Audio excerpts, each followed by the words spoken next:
Hello everyone, this is episode 17 of Clobbering Time with Craig. This week we'll be talking about last week's Night of Champions pay-per-view.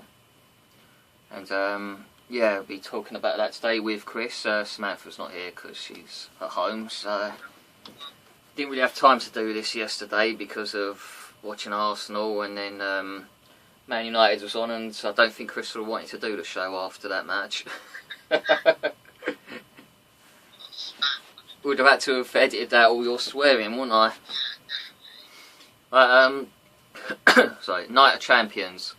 First we had the pre-show, which I'm actually yet to watch on YouTube, which was the number one contenders match, which primetime players won. Can't really comment on the match because I haven't seen it yet, but it was no surprise on who won that match with primetime players, and yeah, I was glad they won, and everyone expected them to, really, especially when you had people like 3MB they were up against. 3MB was never exactly a threat, was it? First match. What was the first match of the night? Remind me, because it wasn't the greatest of pay-per-views, so I've kind of gone a bit of blank on it. So you just randomly go through them instead of all dogs. I'll never get that right. I'll start with the Divas match, which was AJ, Brie, Natalia and Naomi, which I personally had Brie to win this match because there was the rumour of, because of the Total Divas first series finishing until November, there was the rumour that someone from there was going to win the Divas title at pay-per-view. So I thought, because they do have a habit of screwing over Natalia, I thought the obvious one was Brie, because of the Bellas have been heavily on that show. It's been more about them than the others. So I predicted Brie was going to win, but AJ got the win by making Natalia tap out. I'm not surprised Natalia was the one to get beat though, because they do like to make her lose, don't they? Unfortunately, but it was a deep. Oh yeah, I don't think it'll be the next pay-per-view though. I think it'll be probably the one after that or Survivor Series. They do like a build up to it and make her wait. But it was a decent match, apart from the botched moment with. Did you notice that Naomi, when she jumped off the top rope to Natalia and went right over the top of her? Yeah. Missed her completely. I think that was a mixture of both of them to blame, because I think Naomi overjumped, plus Natalia came forward as she jumped. So she ended up going right over the top of her. If Natalia would have stayed where she was, she might have just connected with her. But danger would have been was like, if you've seen on Total Divas, when Naomi fought Alicia Fox, she did that same move, but landed on Alicia's face and took her down like that. So it was dangerous. She probably would have done that again. But yeah, that was the only botched moment, which was a bit embarrassing. But the problem is Naomi doesn't get many singles matches, does she? So if you don't give her many, she's always going to be a bit rusty. But yeah, as expected, AJ won, and I expect AJ to keep the belt for a couple more months. I was wondering the other day what's happened to Caitlyn, because she suddenly disappeared off of TV, and I'd seen somewhere on Twitter that it was they're letting her have a break or something. Hopefully it's only for a short period. I think she just needs to rest. Well, she has worked hard, hasn't she? Oh yeah, she's been getting heavy push, hasn't she? Yeah, she has been in the mix for quite a long time now. But the thing is, until AJ loses the belt, there's not a lot really they can do with Caitlyn, because they've already done the whole Caitlyn-AJ feud for long enough. They had to move on. It's a case of waiting until, say if Natalia gets it, I would turn Caitlyn for a change to make her heel, because I don't think she's ever been one. I think I don't know if it would be good or not, but she might have given it away a bit. I would actually like to see Caitlyn and AJ reunite, but both as heels. Yeah. Because that could be quite interesting, that. But they haven't gone anywhere with Layla, have they? With who? With Layla. Layla, no. I don't know, they turned her, and then all of a sudden now she's no longer in AJ's corner. Yeah. She's now with Alicia Fox and Moxano, and I don't understand what the point of that is. Sometimes I feel like they're impatient when it comes to divas. They don't give them time. It's like they're sweets or something. They just change from one to another whenever they feel like it. What else do we have? We had one of the better matches of the night was CM Punk against Curtis Axel and Paul Heyman. Yeah, that was a good match. Now, me and Chris have said weeks back what was going to happen, really, that is Punk beat Curtis Axel, which he did, but he wasn't going to beat Heyman. It just had that feeling that they was going to drag this feud out longer, and if you're going to drag it out longer, he can't beat Heyman, because if he buries him there and then, that's it. And I had the feeling there would be a new Heyman guy, and it turned out there was, and it was Ryback, which I didn't actually expect Ryback. I was expecting someone younger. Hey? I said Ryback. Did ya? Because I personally had the feeling it was going to be someone. I was hoping for Tyson Kidd, but I was expecting someone. I don't know. I was expecting someone else, maybe because you thought at one point maybe someone from NXT. Yeah, I think that's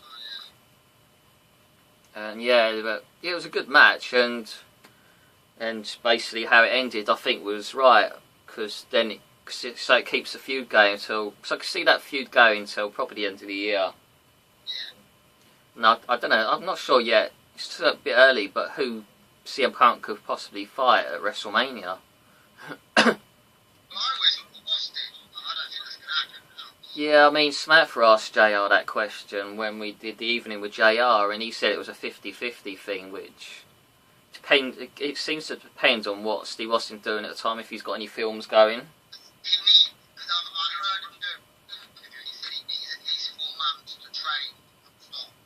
So yeah, basically needs to start before Christmas. Yeah, because other than that, I'm not sure who Punk can. It's a hard one. Who else he can fight? He's done Undertaker. He's had the old Triple H thing in the past. He's feuded pretty much everyone. It's who would he? Unless you brought up someone like Tyson Kidd, there's another Heyman guy sort of thing, and then you could have Tyson Kidd against CM Punk at WrestleMania. I think that would be that'd be a very good match actually if they actually put a bit of faith into Tyson Kidd. Did you hear what I said? No, I didn't. So you're playing with your door there. Yeah, I was suggesting. I'd love to see this match: CM Punk versus Tyson Kidd. Yeah, because they can push him.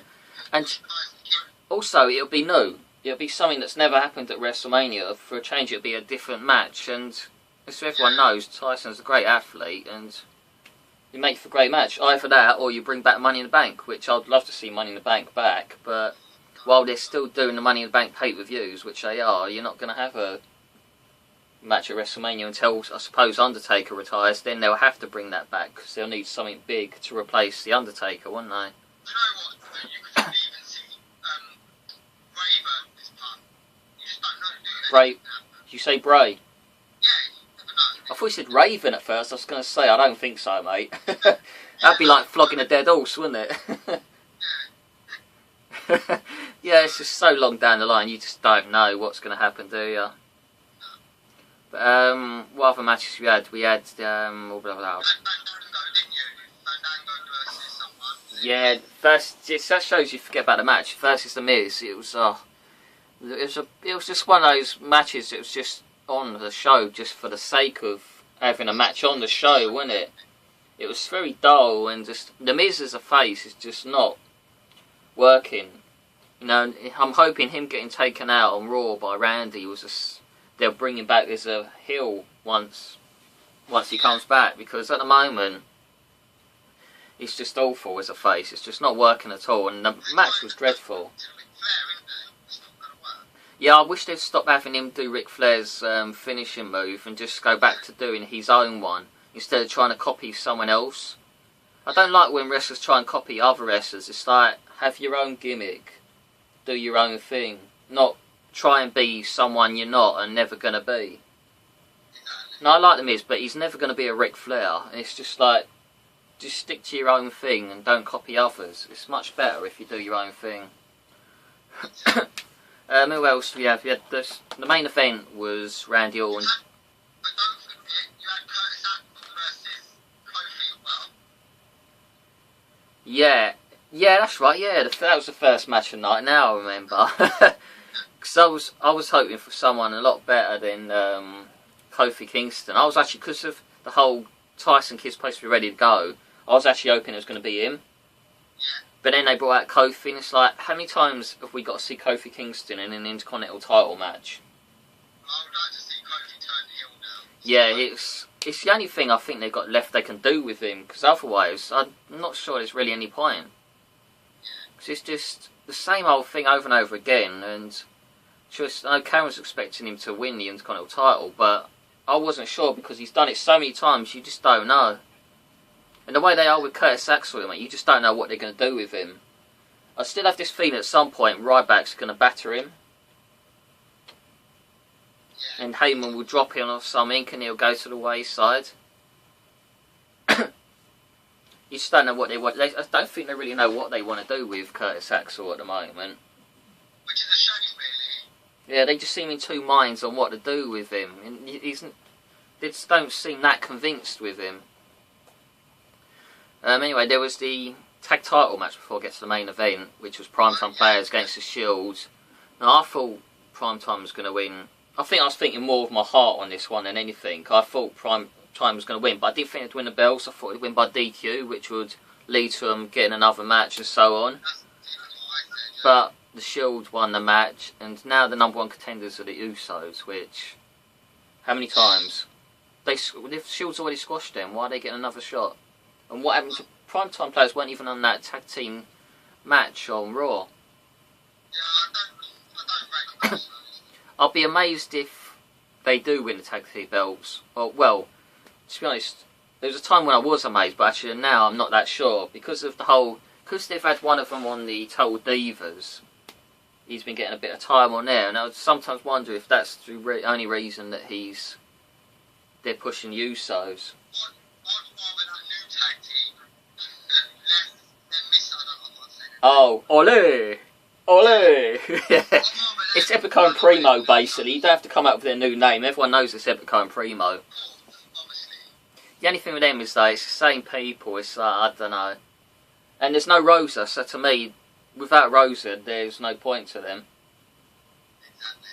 I'm still hoping for Rosa to become Del Rio's manager, just so I can get her on TV. I think it will suit her as well.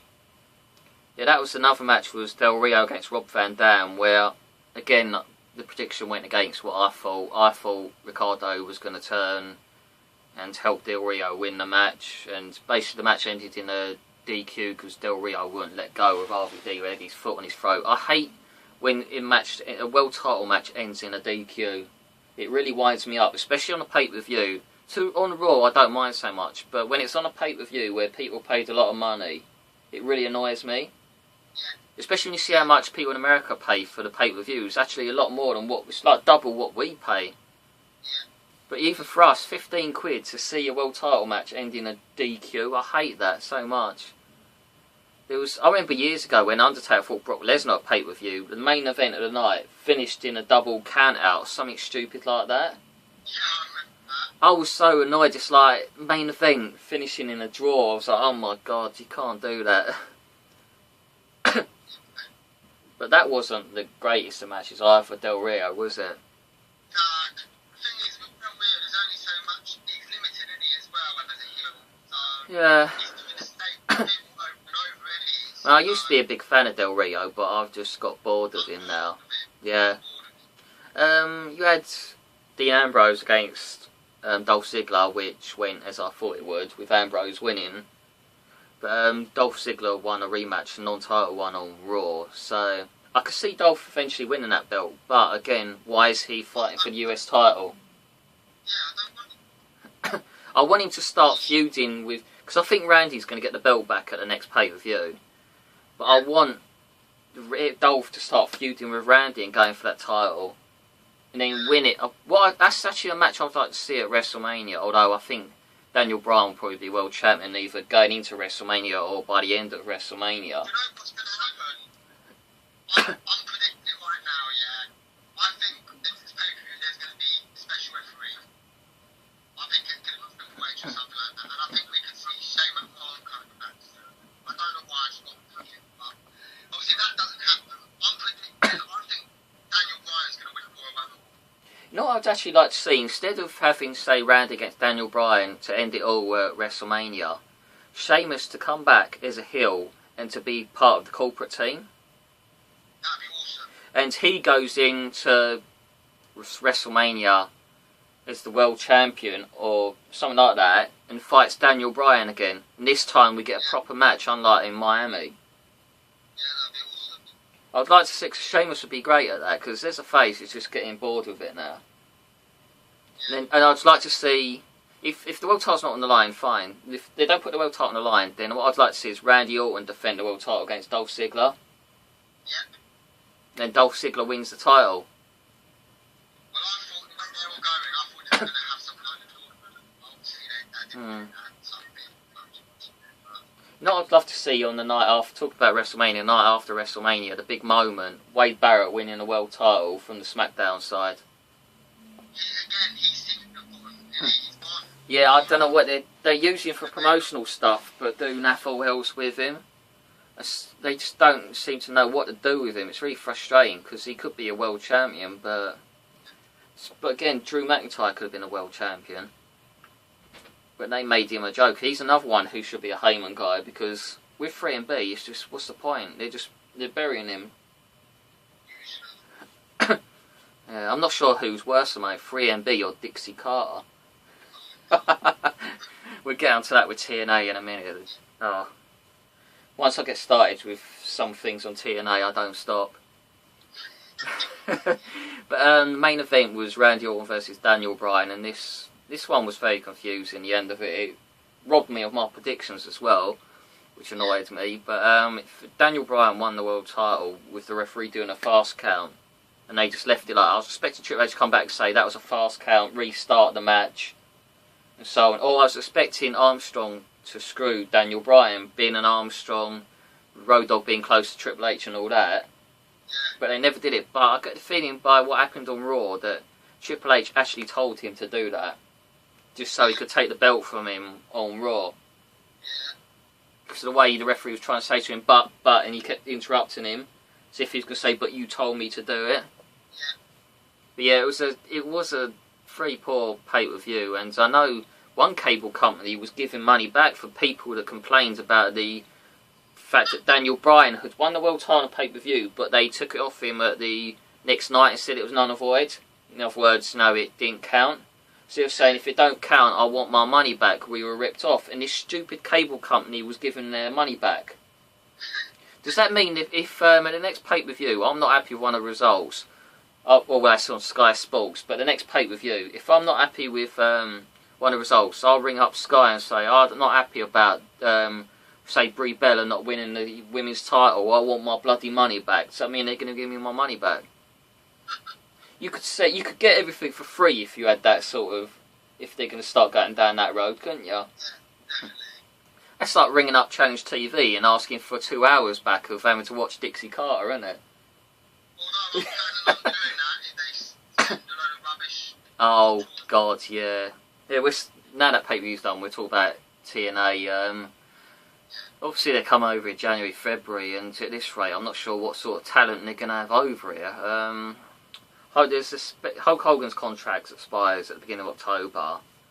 Now, I wouldn't be surprised if he uses his brain and walks out thinking, this is a sinking ship, I'm getting out of here, before I get the complete blame for it, like the WCW thing. Because obviously he must be bleeding them dry financially as well, and you know, if they're going to keep delaying on paying him, he's going to think, no, I'm a Hulk Hogan, I shouldn't be delayed on getting paid, I'm out of here. I still think one day he'll, as I said to Kanye yesterday, I'd love to see WrestleMania 30, if Hogan's not with TNA by then, someone's in the ring doing a promo, I don't know, maybe someone like Fandango, mocking America or something, or Swagger and Cesaro would be perfect for this, and they're knocking America in the ring. All of a sudden Hulk Hogan's music hits. It comes out of the ring, you know, like WrestleMania 21 where he beat up, Muhammad or whatever his name was. You know, they did the Muslim thing, didn't they, where they went a bit close. Tiger, whatever his name is, Tiger Singh. No, not Tiger Ali Singh, not that bloke, blimey, it was the other one you're thinking of anyway. I can't remember his name, but he had Daivari as his manager. Oh, I know who you're on about, Yeah. Yeah. When he, do you remember at WrestleMania 21 when he was beating up Eugene, Hogan came out and beat him up? Yeah, I That's the sort of thing I could see happening with Hogan with Antonio and Swagger at WrestleMania 30 if Hogan's not under contract with TNA then. Because I think the place would go crazy. Yeah. It'd be nice to see him back at least one more time. Not in a match, but just doing something like that. Yeah. But I'd also love to see Ultimate Warrior do something like that as well. So, if he's in the Hall of Fame, I wouldn't be surprised if he did do something like that, Warrior. Do his little sprint to the ring again, that'd be cool just to see that one more time. Oh, you know what? If that happened, that would probably be my dream, just to see that one more time. I'd go crazy, an Ultimate Warrior sprinting to the ring. I'd be like, ooh. Right, TNA, there was Chris Sabin turned heel on Impact this week, attacking Manic, Suicide, whatever the hell you want to call him these days. You know what makes me laugh about Manic is, the guy who wears a mask all the time, I thought they're not meant to take that thing off. Yeah. He's always got it off backstage when he's talking to people. Yeah. And when that time when they revealed that the other one in the outfit was Austin Aries, he came out showing his face. Rey Mysterio never does that. They ruined that angle with that. They should have kept him as that character, Yeah. that challenge for the belt. But you know, with Manic, he should never be revealing his face backstage. Rey Mysterio never does that. So why are they if he's doing this whole Mystique thing, he shouldn't be showing his face. Yeah. So that kind of screws it right there. But yeah, there's they're making it. They're basically letting everyone know that Velvet Sky is dating Chris Sabin, the jammy git. I don't know how he pulled that one off.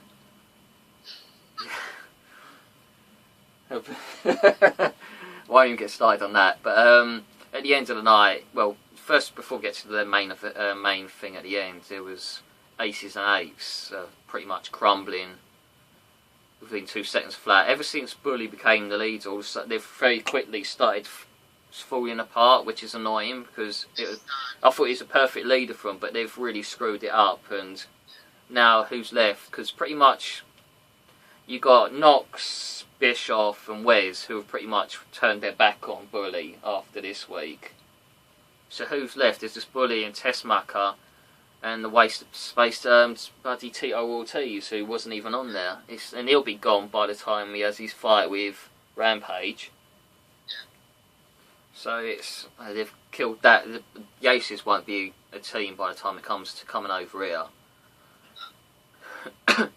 There was something Matt Morgan said in an interview I saw on PW Insider that he'll be back on main TV by the end of the year. Wow. Which I presume would be WE, because I can't see him going back to TNA again. But he reckons as well that Hulk Hogan will be back on WE TV at some point, because it's what made him. But basically at the end of the night, AJ did his little pipe bomb thing moaning about... Oh yeah, I don't think it's far from wrong from a lot of what he said. Then Dixie came out and her acting skills when it comes to crying, oh my god, she's like... and all of a sudden she's like, I should never have let you... What was it she said? To never have let you think you... I should never have let you think you was good. Yeah, and all this. It's like she went from crying to doing that. It's like all of a sudden there's no tears. It's like... God, you're a really bad actress. It's like, geez. And then she's... It was actually like a cringe moment. All they were trying to do was copy the CM Punk walking out on Vince with the world title. This is all. It's all it's leading to. AJ winning the title and doing the runner on the company. Yeah. And then he probably won't actually come back. You know, unlike Punk, he came back. But what's to stop AJ actually coming to WE with that belt? If his contract finished then. Could you imagine that? That would really truly stick it to Dix. Vince would love that sort of thing, I'm telling you. Goodness He me. would bring AJ in just to do that, to bring the TNA belt to Raw and drop it in a bin and burn it. That's the sort of thing he would do. Could you imagine if he did that? I wouldn't mind seeing it, to be honest, just for the shock of it. Absolutely. Last time that happened was when the women's belt, someone, was it Alundra Blaze, she took the women's belt to WCW and dropped it in a bin. That would be quite funny to see though, because there was speculation that AJ is leaving within the next few months, so... Because everyone was saying he signed a 3-month deal, but he's come out and said he hasn't. Yeah. And everyone said he's acting, that was an act. The thing is, if he has signed 3 months, it's like, well, it was from the beginning of September. It'll be just after Bound for Glory. His contract will expire. Yeah. But Dixie Carter is a baddie. It's like, please. She's trying to be a Stephanie McMahon, but the difference is Stephanie McMahon is a lot more professional and can act and knows what she's doing. Now, Dixie could actually learn a lot from Stephanie McMahon when it comes to business.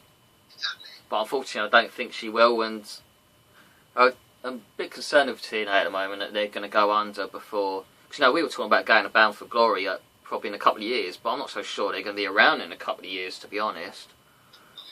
I hope they are, but if they kept letting Dixie Buddy go the way she is, it's going to go under. Yeah.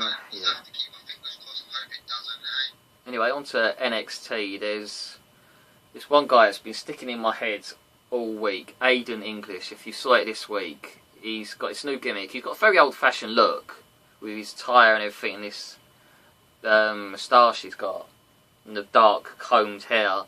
But he sings when he comes to the ring.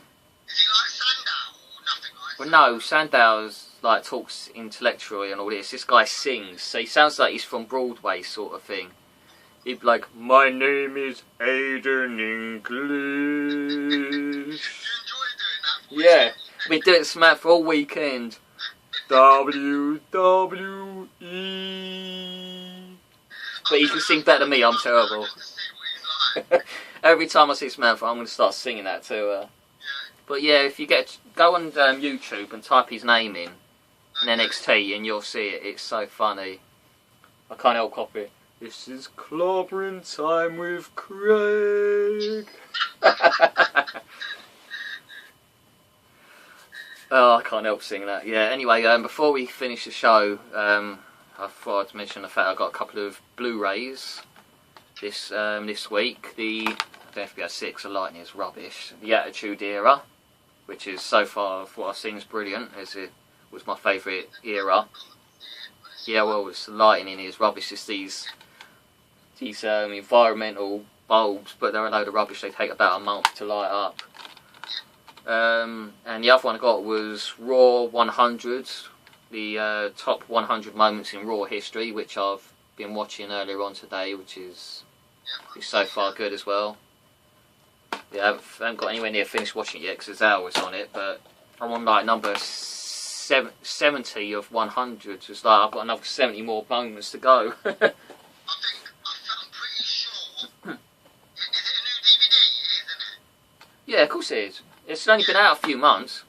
Let me know if there's a bit where you've got JR, Cole, and Bobby. I think is it Bobby Heenan? Not Bobby Heenan. Who's that guy? The one. There's a special. There's something on the Blu-ray exclusive for 90-minute round table. If it's JR, King, and Road Dog. Road Dog, and Yeah. there's another one. Who's the guy?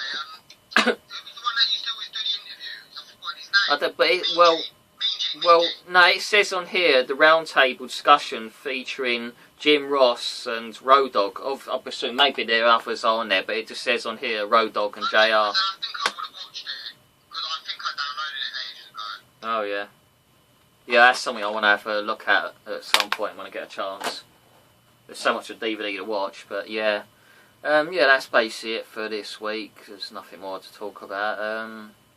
Back with next week with episode 18, I think it is. I always forget what episode it is. My brain always goes blank. Guys, thanks. Spread the word about our show. Yeah. Because it's been going for quite a long time now, and obviously if you've got any ideas, just let Craig know. I think we do just a decent job, pretty much as good as what Wrestle Talk does. Because since Wrestle Talk's gone to half an hour and it's every week, I don't think it's been the same. It's got a bit stale and it's all a bit rushed. And apart from the interviews, I don't think there's anything there really worthwhile. It really should go back to every 2 weeks and do it for an hour. Because it worked better then. It's a shame really, but yeah, I think we do a decent enough job and I'm enjoying it. Yeah, definitely. Shall I end it with an Aiden English song? Alright, here we go. This is the end of Clobbering Time with Craig. Episode 17 with Chris. We'll see you next week. Thank you. See you next week.